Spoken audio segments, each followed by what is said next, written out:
Obreiros Evangélicos. Capítulo 81. Não se devem buscar discussões. Os jovens ministros devem evitar discussões, pois essas não acrescentam a espiritualidade nem a humildade de espírito.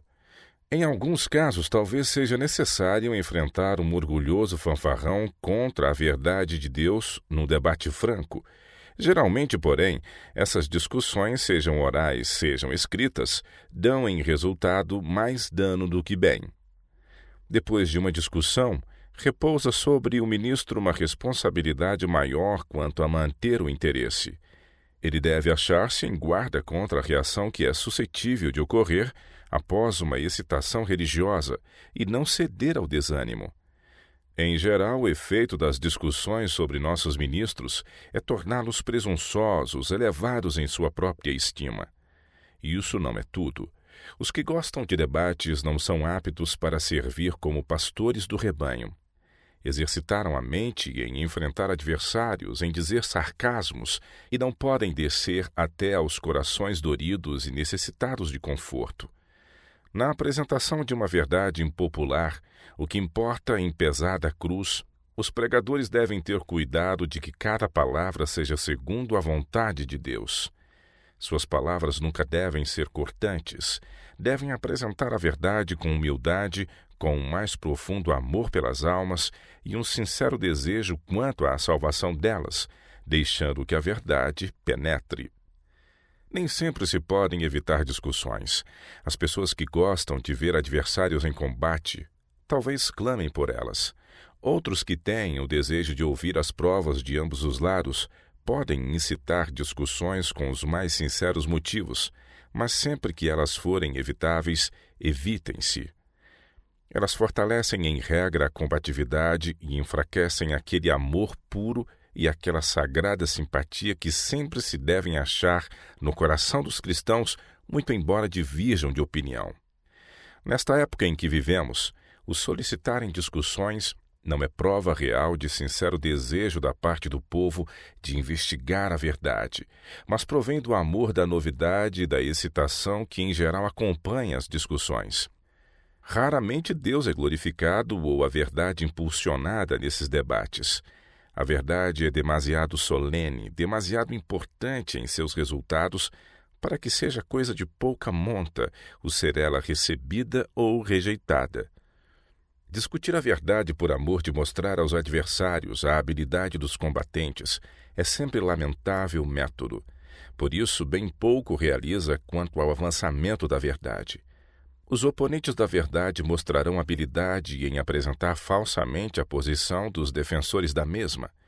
Em regra, eles escarnecem da verdade sagrada, apresentando-a ao público em um tão falso aspecto que espíritos obscurecidos pelo erro e poluídos pelo pecado não discernem os motivos e propósitos desses maquinadores em assim encobrir e falsificar importantes verdades. Em virtude dos homens que nelas se empenham, poucas são as discussões que se podem realizar sobre a base sã. Permitem-se ataques pessoais e muitas vezes ambas as partes descem ao sarcasmo e ao humorismo. O amor das almas perde-se em face de um desejo maior, o da supremacia. Profundo e amargo preconceito, eis tantas vezes o resultado. Muitos procuram as trevas, de preferência à luz, porque suas ações são más.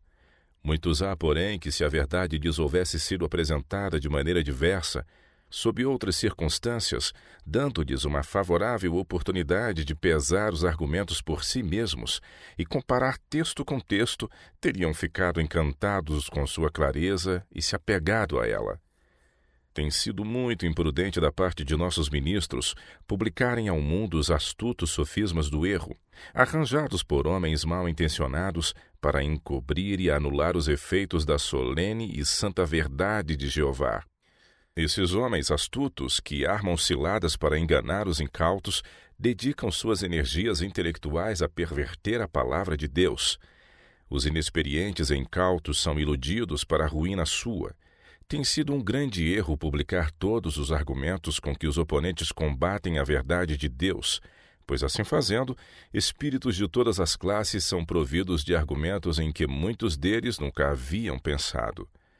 Alguém terá de prestar contas por essa direção falta de sabedoria.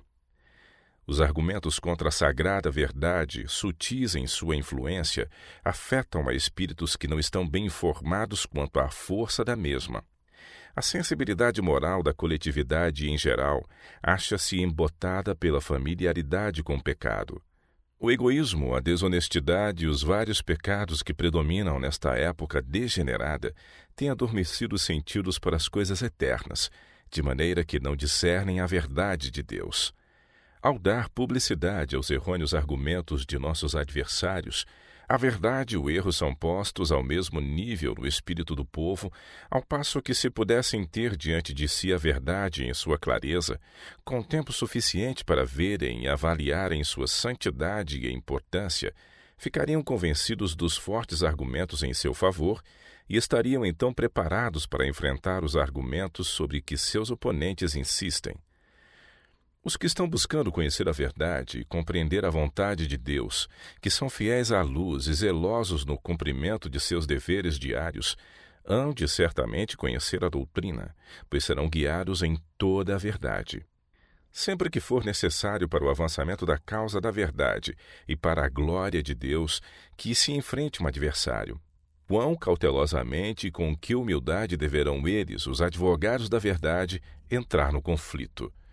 Com exame interior, confissão de pecado e sincera oração, e muitas vezes jejuando por algum tempo, devem eles suplicar que Deus lhes dê especial auxílio, concedendo à sua salvadora e preciosa verdade uma vitória gloriosa, para que o erro se possa mostrar em sua verdadeira deformidade e seus defensores sejam completamente derrotados.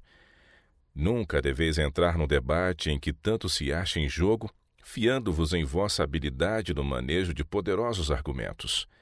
Se não é razoavelmente possível evitá-lo, tomai parte na polêmica, mas fazei-o com firme confiança em Deus e em espírito de humildade, no espírito de Jesus, que vos pediu que aprendesseis dele, que é manso e humilde de coração.